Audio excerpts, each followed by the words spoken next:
Good morning. Today we continue our discussion on experimental tools and techniques which one uses in the study of physical metallurgy. Last class we looked at thermal analysis in detail. We also looked at several metallographic techniques which are used to examine microstructures of metals, namely optical microscope, transmission electron microscope, scanning electron microscope. We also talked about X-ray diffraction, and to recapitulate, this concept of X-ray diffraction, maybe we look at it little again, because we have talked about stereographic projections, and I can show you with one example how you can understand or interpret X-ray diffraction or electron diffraction pattern with the help of stereographic projections. Now, X-ray diffractions or diffraction of any electromagnetic wave is guided by Bragg's law, and which is stated as 2 d sin theta equal to n lambda. Now, here theta is the angle of incident beam on a reflecting plane. This is the incident beam, this is the angle. Now, this is the transmitted beam, and the reflected beam or diffracted beam also will subtend an angle theta, and this is the normal to the beam, and this angle is 90 minus theta. So, same thing you can represent it on a stereographic projections. This is the reference sphere, projection of that reference sphere. Let us say this is the incident beam. The transmitted beam is 180 degree to this. So, basically this is the transmitted beam. Now, the angle between the incident beam and normal to the reflecting plane, this is 90 minus theta. So, what you can do, you can on this great circle 90 minus theta and draw a latitude. So, a small circle, every point on this subtends angle 90 minus theta. Now, when you use powder diffraction pattern where lambda is fixed, but you have large number of crystals. So, at least every place there is, since there are large number of crystals, there are large number of this reflecting planes. So, there will be planes at every point of this, and this will satisfy the Bragg law, and the diffracted beam you can see it subtends an angle 90 minus theta with the plane normal. So, here you check up, this is the 90.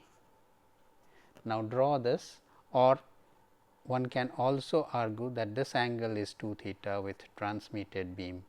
So, you can mark this. So, this is, this small circle represents the diffracted beam. So, basically every point you will have a diffracted beam. So, basically it will come out as a cone. So, if you put a diffractometer sensor, will sense it whenever it is located here. Similarly, if it moves along this plane, when it goes to the other half, it will again record that. Same way, it is also possible to interpret single crystal diffraction pattern. Now, usually in single crystal diffraction pattern, what you have theta is fixed because it is a single crystal, and I leave this to you as an exercise to interpret where a particular diffraction pattern from say in an FCC crystal, FCC single crystal, where will the diffraction spots from plane 1 1 1 will be located in case of a Laue diffraction pattern. We also looked at electron diffraction, since this electron also has a wave character. When it passes through a sample, some of the beams will get diffracted. Here also it will exactly follow the same diffraction principle, and you can orient the crystal, because in the electron transmission electron microscope you can tilt the specimen and you can always bring the sample to a position where you get a diffraction pattern. And if it is a single crystal, in that case here you will get pattern like this spot pattern. If these crystals are very fine, say something typically represented here, then here also you will get continuous ring. It is exactly similar to that of an X-ray diffraction pattern. In fact, these electron microscopes are indeed very powerful. Not only it helps you to look at microstructures at a very high magnifications with high resolution, but it also helps you identify precipitates from this, or precipitates or some phases which you see in the microstructure by analyzing the diffraction pattern. And also when electron beam strikes the sample, number of secondary electrons come out. They come out from different cells, and if you can measure this energy, which also can be done, in that case it is possible to find out elemental analysis of the area from where the beam is coming out. So, most of these microscopes these days, whether it is scanning electron microscope or transmission electron microscope, they are equipped with sensors which can detect or which can measure or which can identify the characteristic beams which are getting emitted from the sample, and from the intensity of these characteristic beams it is possible to do micro analysis as well. With this recapitulation, let us now move over to look at mechanical properties of metals primarily, and as has been mentioned, it is the mechanical properties which is most sensitive to microstructure. And before we look at how the microstructures can be modified to change the mechanical property, it will be good to look at some of the experimental techniques to measure different mechanical properties. In metallurgical engineering, we often talk about several mechanical properties which are listed here. This list is by no means complete, there are few others, but in our discussion we will very often talk about these mechanical properties, primarily tensile strength, ductility, formability. We will talk about hardness, we will talk about impact strength, we will talk about fatigue and creep. Now, let us look at tensile test in little more detail. How do you perform a tensile test? For this you need a specimen which is shown over here, a typical shape of a specimen.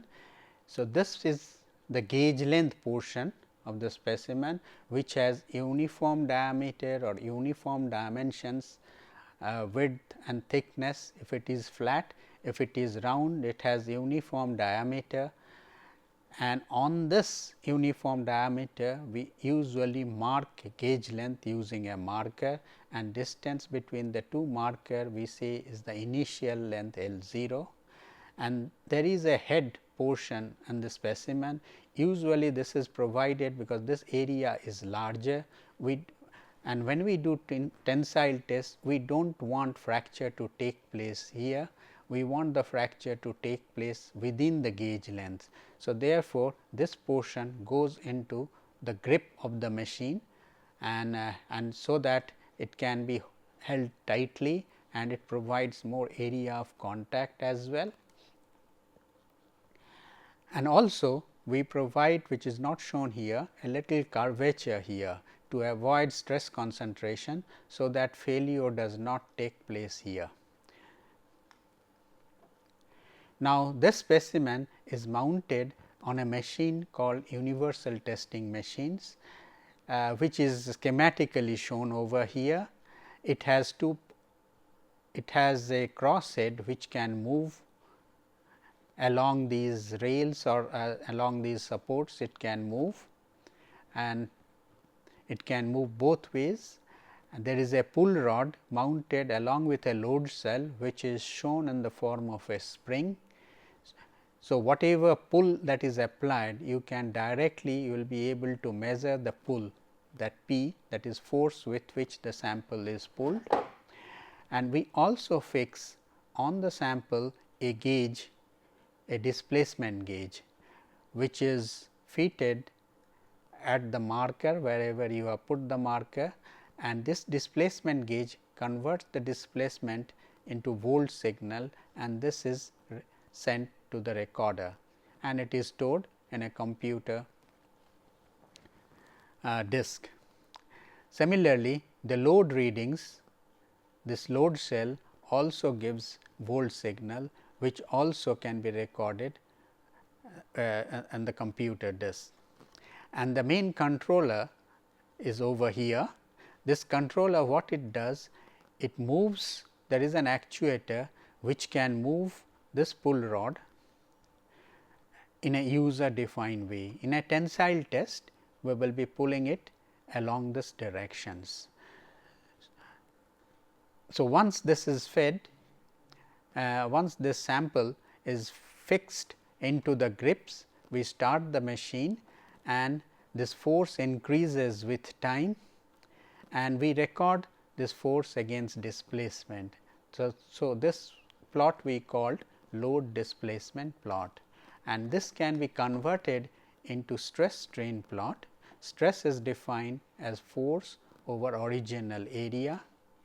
Cross sectional area is measured before you start the test.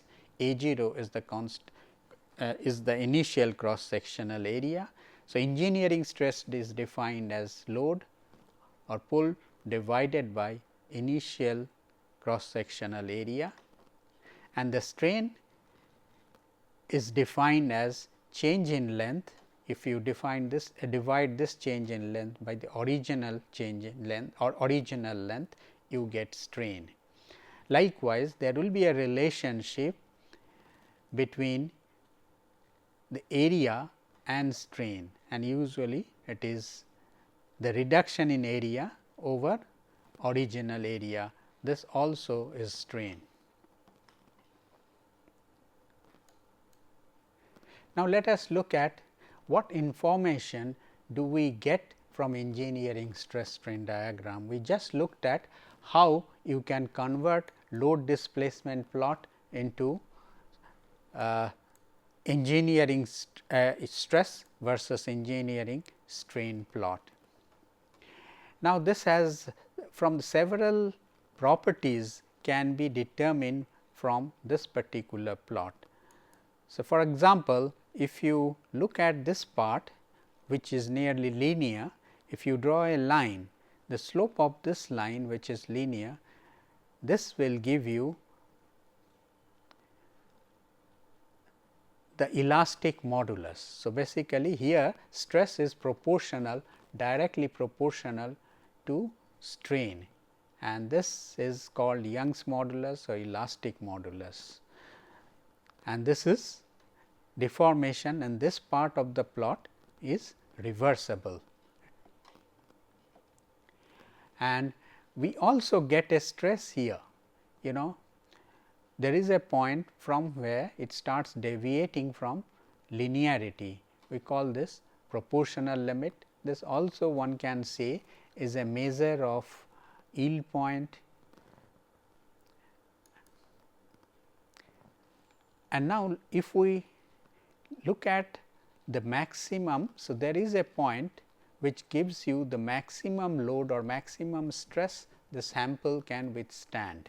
So, here this is called ultimate tensile strength. What happens beyond this? The load comes down or stress comes down. This is primarily because we are calculating stress based on the original cross sectional area. What happens beyond this point?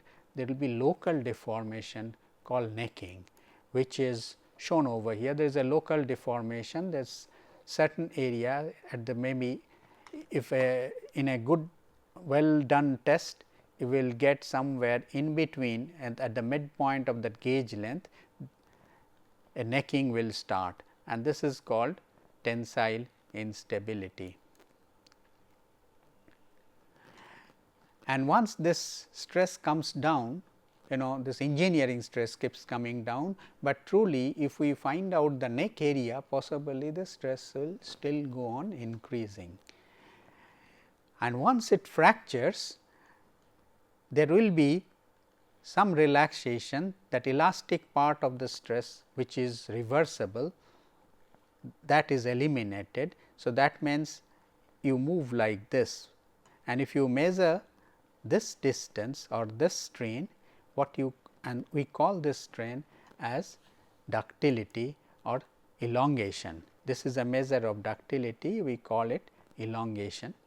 Change in length, that is a fracture length at fracture minus original length, and you divide this difference, change in length over original length, will give you % elongation at rupture. And very often these curves for many engineering material, they are very smooth, and it is often very difficult, and it becomes little subjective to find out the proper yield strength. So, here it is customary to define yield stress as 0.2% strain, stress at 0.2% stress. So, at 0.2% you draw a line parallel to this elastic portion of the plot, it intersects this curve here, and we call this 0.2% proof test. So, therefore, tensile test, it is a versatile test, and you get a number from tensile plot, you get a large number of properties. You get ultimate tensile strength, you get yield strength, you get Young's modulus, you get percentage elongation, proportional limit, reduction in area. You can also get calculate the area under the curve, entire curve. So, this you can say this is the energy absorbed by the material in causing fracture. So, this is a measure of toughness. Let us look at some of the typical stress strain plot of engineering materials having widely different characteristic. One is ductile, which is shown over here. It is associated with a very large deformation, and schematically how the sample dimension changes is shown here. There is a large deformation, there is a pronounced necking, and the fracture, nature of the fracture is called a cup and cone type of fracture. So, you can calculate reduction area by measuring the area over here, and change in area with respect to the original area divided by original area is the reduction in area. Whereas, in a brittle material there is little plastic deformation, it breaks as you pull within the elastic region only the fracture occurs. So, this is the fractured piece, there is hardly any sign of any deformation. Same thing is explained here, is a brittle fracture, no deformation, a ductile fracture where you have a distinctly cup and cone kind of a fracture, which is shown here, and sometime in materials, as we will know, they become embrittle, and some of these material they exhibit intergranular fracture. So, something like this, where the crack propagates along the grain boundary. Now, stress strain plot is quite sensitive to the crystal structure of material. Most materials, they are not pure, they will have some impurity, and broadly metals, majority of the metals that we use they are either face centered cubic or body centered cubic. For example, steel is a body centered cubic material. In case of a steel, which as we go along the course, we will find out, we will learn that it is not, it is an alloy of iron and carbon. Even if the purest form of iron, there will be some amount of impurity dissolved in it, and which occupy the interstitial sites, and that is why we get a characteristic stress strain plots, which is shown over here. They have prominent yield point and yield point elongations. Once it yields, I mean there is some kind of instability. This is called yield point elongation here to here, and this is called yield point phenomena. This is primarily associated with the interstitial atoms present in BCC lattice, and after this yield point, then the plot goes like this. An important thing is, if you cold work a material steel, say if you unload it from here, it will come down like this, that elastic portion of the strain, which is reversible. So, it will come down over here, there will be a permanent deformation. If you load it again, you will find that yield point phenomena is no longer there, if you load it again immediately after, and we will later on learn this in detail. Whereas, in case of a face centered cubic structure, the plot is very smooth. For example, in case of copper or aluminum, you will get a smooth stress strain plot as shown over here. Now, as has been mentioned, there is, we should make a distinction between engineering stress, and very often we talk about true stress and strain diagram. So, here engineering strain, as we have seen, is defined as change in length L minus original length, change in length with respect to the original length divided by the original length. Similarly, stress is defined as force or pull over a normal stress per unit area, and this area is the original area. As against this, it is possible to define true strain as change in length over instantaneous length. Similarly, you can define true stress as load over instantaneous area. In that case, it is possible, this is a simple mathematics. If you integrate this, you will get a relationship between true stress as true strain and engineering strain. And quickly I can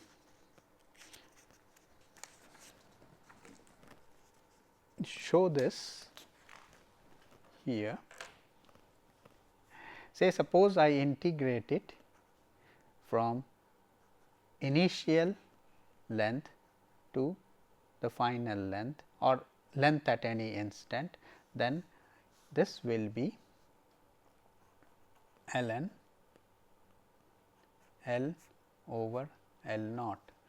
In fact, this can be written as ln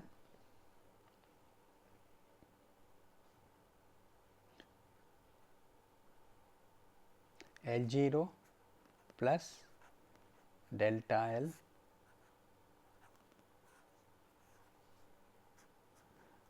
So, therefore, you can say that this is equal to delta L over original length, whereas this is the engineering strain.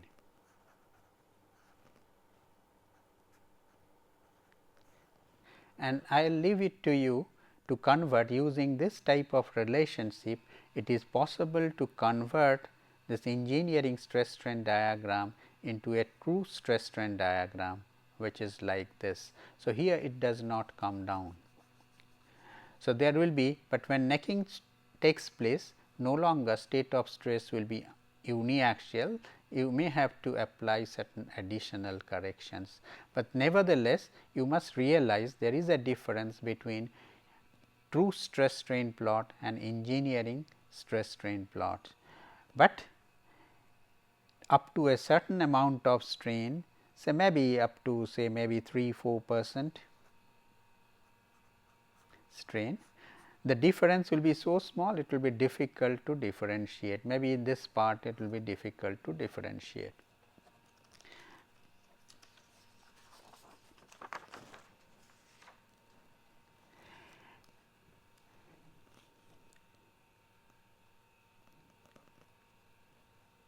Now, you take this as an exercise. So, this part of this plastic portion of the stress strain plot, engineering this true stress strain plot can be represented by an expression like this.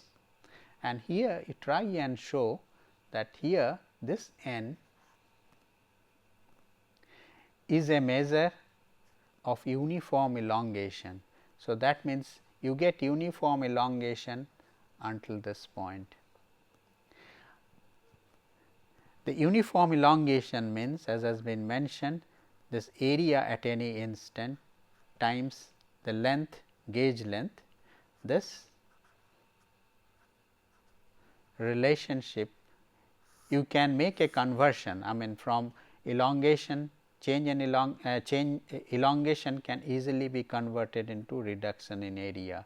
But once necking starts, you have to be careful, although there is no volume change, but this simple relationship will no longer be valid. And you try and show that this is a equal to n is equal to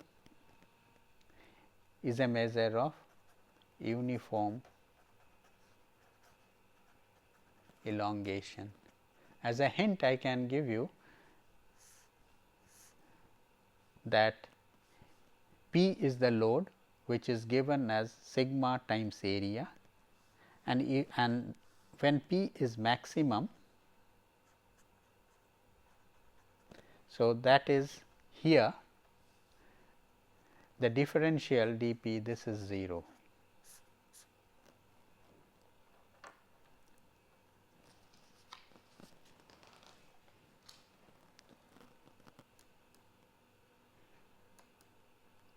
Now, let us look at hardness. How do you define hardness? Hardness is resistance to scratch or indentation. Now, scratch hardness is very qualitative. There is a scale called Mohs scale of hardness. It is a qualitative index, starts from 0 to 10. The talc is the softest material with Mohs hardness 0, diamond is the hardest with hardness number 10. But this is more of a qualitative index. In engineering, we use hardness, indentation, resistance to indentation as the measure of hardness. This test is very simple. Unlike tensile test, you do not have to use standard test piece, which has to be machined properly, and your dimensions have to be accurate, and surface finish has to be good.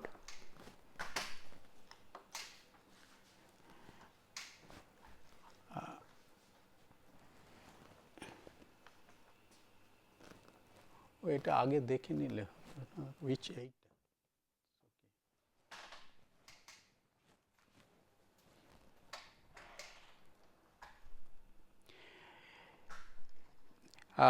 this 3 common hardness measuring devices which are listed here. So, Rockwell, it uses an indenter which is made of a diamond cone, or it can also have a steel ball indenter. You have a Brinell hardness tester, where a steel ball indenter is used, and Ficker's hardness testing machines, where a diamond square base pyramid is used as an indenter. Now, let us look at the concept of Brinell hardness measurement. You have an indenter which is mounted on a small that cylinder. So, this is the indenter, and this is made up of a hardened steel ball, and this indenter is so hard that it does not deform. It has a hardness level much higher than the material on which measurement is to be taken. Then when you apply load, this indenter penetrates into the sample and leaves an impression something like this, and if you look at it from the top, you may get a view something like this. This is the impression that you get, and now what you need to do, you measure the diameter of this indentation,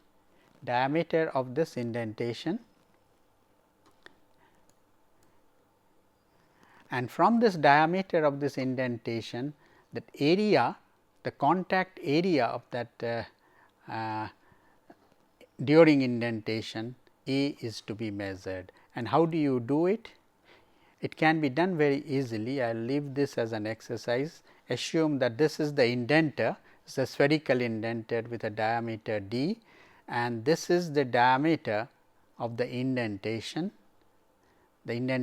mark on the sample, and to measure this one uses a graduated eyepiece which has some magnifying power, and it has a graduated scale, and on the scale you can directly read this diameter maybe in millimeter or micron, and you can show that this is a sphere, and you try to measure the surface area of the contact area along this indentation, which can be done by a simple integration, and this comes out to be this. And hardness, Brinell hardness number is defined as load over this contact area, and Brinell hardness number is not independent of load. There are guidelines for selection of load. For example, in the case of steel, you use this expression to calculate what load you need to apply. The load to be applied is equal to 30 diameter to the power 2, 30 d square. So, if the diameter of the ball indenter is 10 millimeter, then 3000 kg load must be applied to the indenter. So, therefore, you can well imagine the dimension of this indentation is quite large, and usually the Brinell hardness measurement is used on materials which has a lot of heterogeneity, something like cast iron, but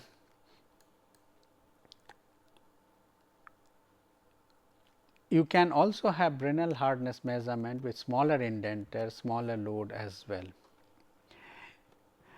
Now, Vickers hardness measurement principle is also exactly similar to that of Brinell, only difference is the type of indenter, it is different. It is indenter, it is a diamond cone with a square base pyramid. So, base of the square is something like this square base pyramid, and the angle is very specific. That angle between the two faces of the pyramid, opposite faces of the pyramid, is 136 degree, and usually the load is in this range 1 to 120 kg. So, you can well imagine the dimension of the indentation here will be very small, and you need in fact a microscope with a graduated eyepiece to measure the dimension of the indentation, which is schematically shown over here.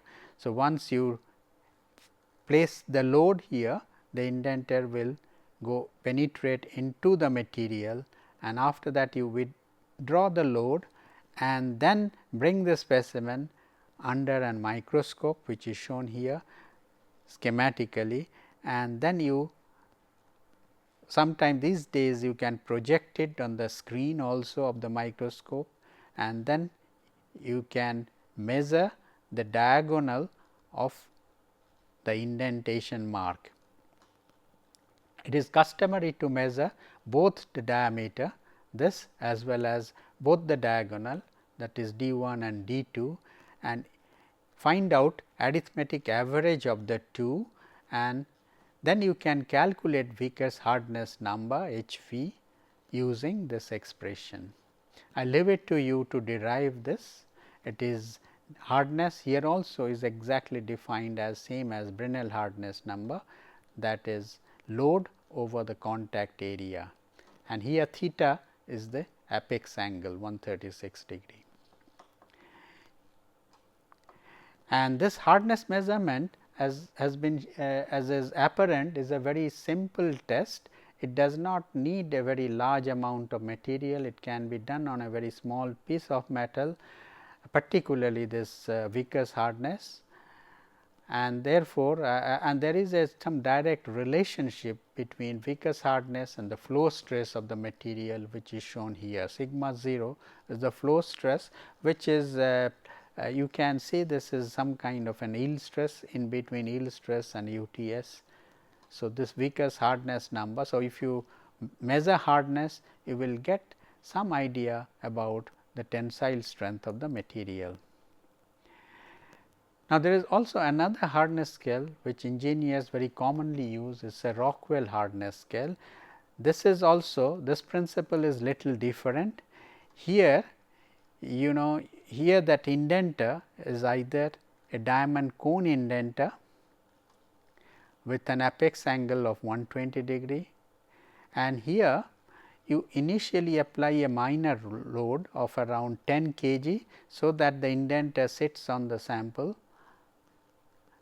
and then you apply the major load. When you apply the major load, it penetrates into the material, and what you measure the change in this depth of indentation from minor load to the major load, and this depth of indentation has some kind of an inverse relationship with hardness. That means, higher the depth of penetration or higher is the depth of indentation, lower is the hardness. And this Rockwell hardness number is something like capital D minus small d. This is some constant depending on the scale that you use, a minus d. So, it is a linear function of this depth of penetration, and depending on the choice of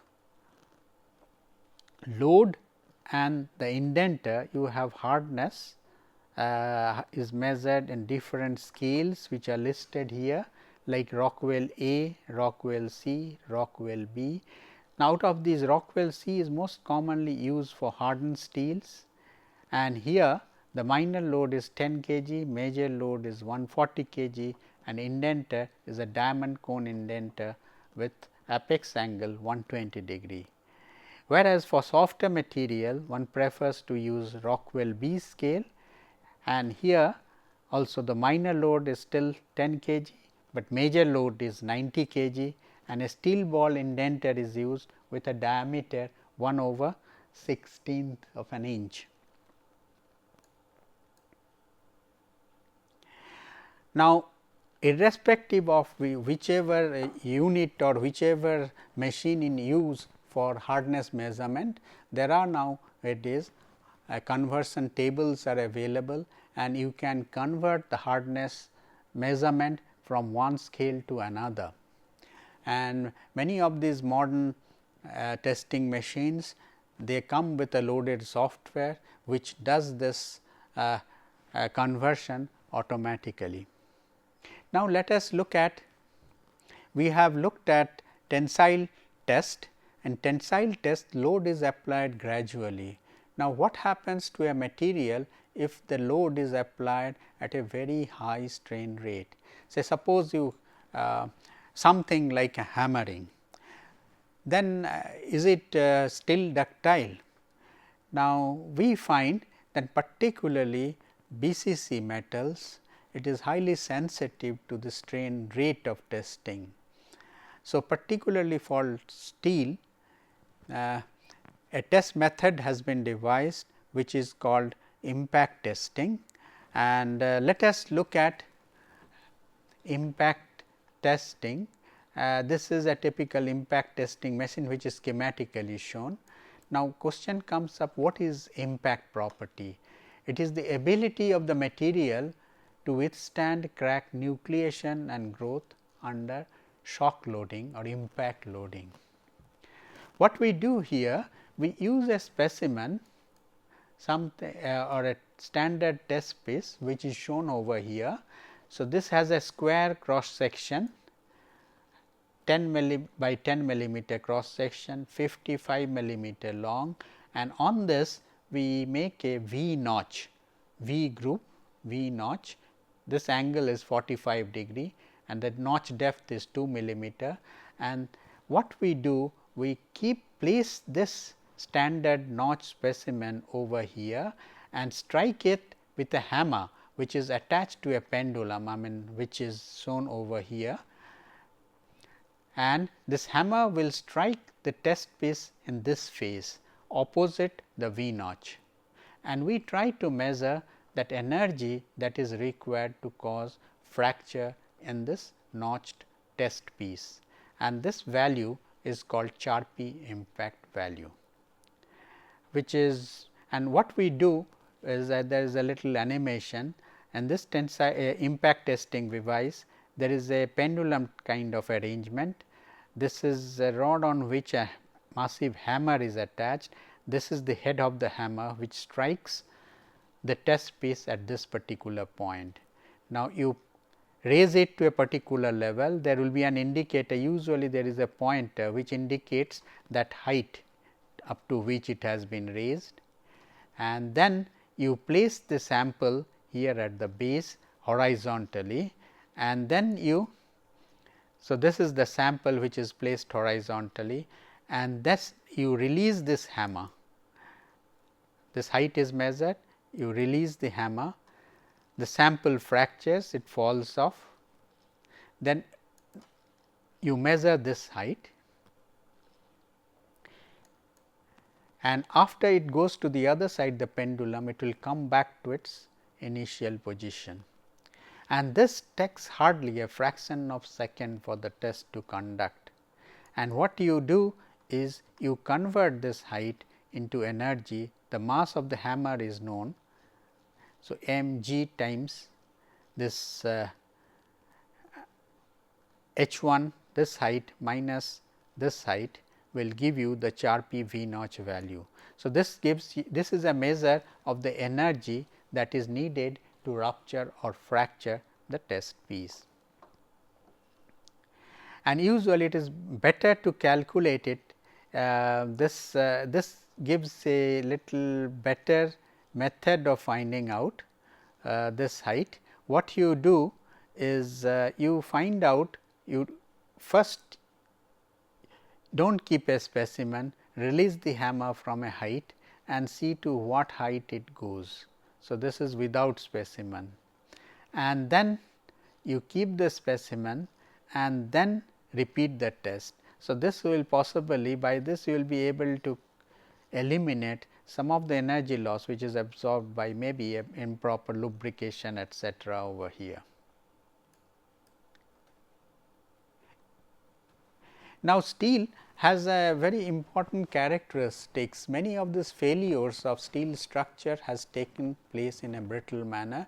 We all know about the failure of a Titanic ship which failed when it went to a region where and it struck an iceberg.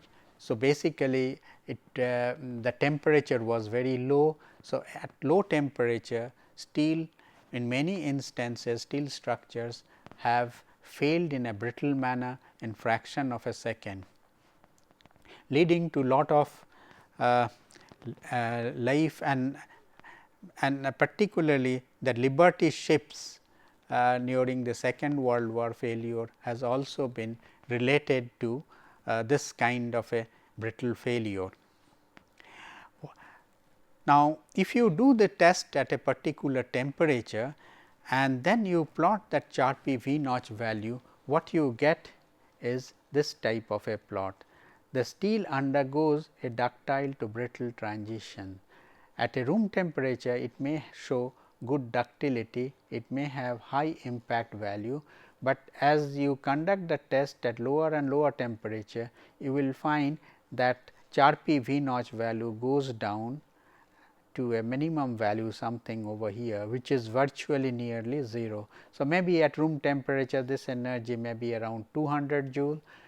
So, at low temperature it may go down to maybe 5 or 10 joules, and this temperature is called the transition temperature, where the fracture moves over from ductile to brittle fracture. Now, the appearance of these two fractures are entirely different. The fracture at room temperature in steel is fibrous. It is associated with a large plastic deformation. You can see with the naked eye the notch root contraction, whereas at a low temperature fracture occurs with very little notch root contraction, and this type of fracture is called cleavage or granular fracture. And typical surface of the fracture which is shown here, this is the typical appearance of the fracture, and particularly look at this. There is a large deformations around this, around that notch root. There is a large deformation. So, which is a sign of plastic deformation and ductile fracture. Now, let us look at fatigue property. Now, any component when it is subjected to cyclic loading, it is subjected to fatigue. Something like aircraft, when it flies at a height say 30,000 feet or higher, there the inside the fuselage has to be pressurized. So, every time the aircraft goes up, it acts as a pressure vessel, but when it comes down, the pressure outside and inside is same. So, similarly think about a wheel, a rail of a car or of a railway carriage, wheel or rail. So, basically these components, they are subjected to cyclic loading. Stress at a point keeps on varying, it is not subjected to a constant stress, which is pictorially which is shown over here. So, any component, the stress, if it keeps on fluctuating something like this, it goes to a maximum stress, then goes to a minimum stress. It can be tension, it can be tension, compression, and diagrammatically which is shown here.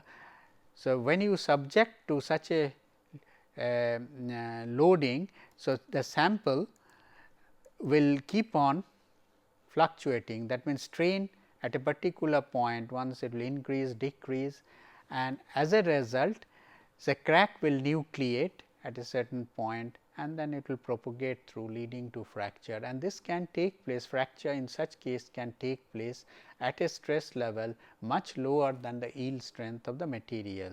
And to find out the resistance to fatigue, kind of a loading, such cyclic loading, a simplest test is a rotating beam fatigue testing,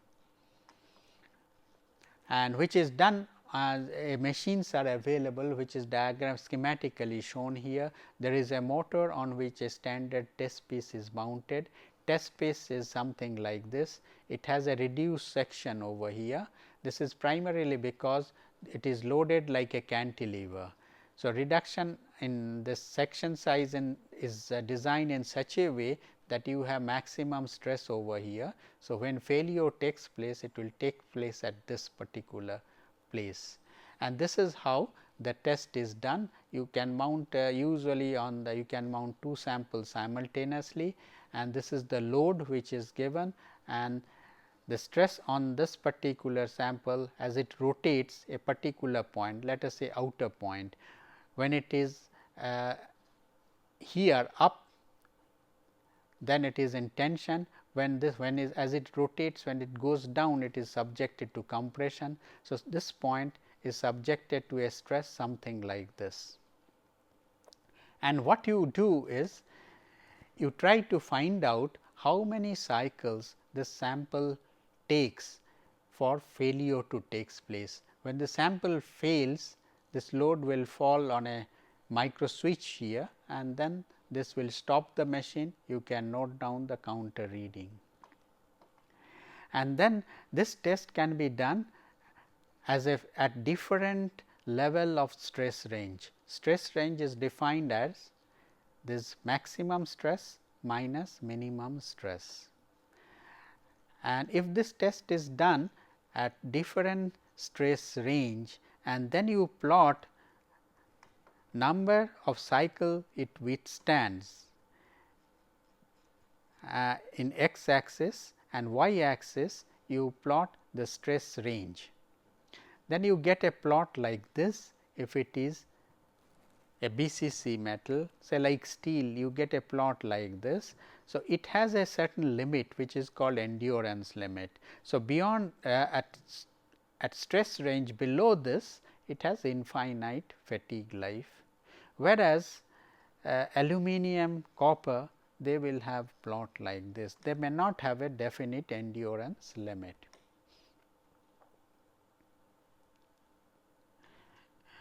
And appearance of this fracture, it has a very typical appearance.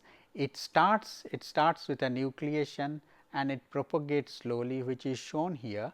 It starts at this point, and you can often see these marks as a striation marks, and later on when this area, remaining area, becomes very less, not able to sustain this load, then this ductile fracture takes place.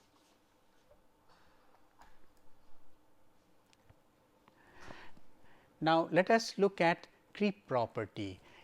If a material strength is a function of temperature, if a material is subjected to load at a high temperature, even if the load is much lower than this yield load, it continues to deform.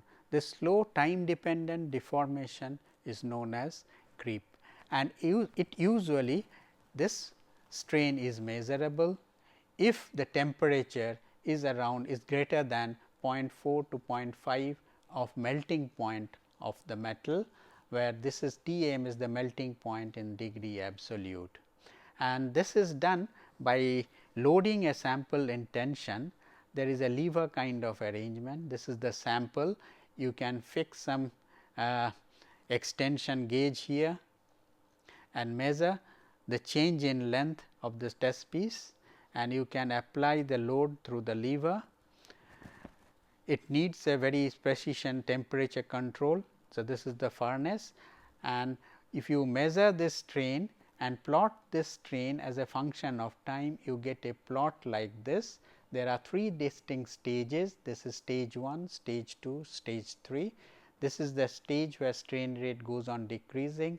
Then you have a region where strain rate is nearly constant, and before failure takes place, there is a local deformation taking place and strain rate goes on increasing and leading to failure at this particular point. So, creep test can last for a very long duration, and it is an important property for any material which is to be used at high temperature. For example, any boiler component, superheater tubes, or a steam turbine blades, aerogas turbine blades. So, wherever these materials are subjected to high temperature, it is important to know creep properties. But problem is, to ensure life of a power plant, we have to ensure that the component lasts for several thousands of hours. So, maybe 25 years or so. So, to generate this kind of a property, the tests that you need to do are very long term tests. So, you need a little sophisticated equipment with precision temperature control, uninterrupted power supply, precision strain measurement system. And typical nature of stress versus strain versus time or creep plots are shown here. This shows the effect of stress. You increase the stress, it fails at a shorter time. This is the fracture time to fracture. You increase the temperature, then also with increasing temperature rupture time goes down. So, that means it is a strong function of stress and temperature. And since monitoring strain over a very long period is often difficult, so for engineers it is often good enough if we know the time to rupture, and which is shown that time to rupture can be determined with a little less sophisticated equipment. You do not need to measure the strain, and this rupture time also is a strong function of temperature and stress, which is shown over here. And it is quite easy to show that if you plot this against a combined time temperature parameter, this type parameter is known as Larsen-Miller parameter, you get a master rupture plot, and this type of plot is very helpful because you do not want to do a very long term test. So, normally if a material is to be used, let us say at 600 degrees centigrade, maybe you will do an accelerated test at 650, and then you find out time to rupture, and from that, using these kinds of a master rupture plot, it is possible to estimate the likely design life of the material. With this, we come to the end of this topic on experimental tools and techniques. And what we learned in this course is basically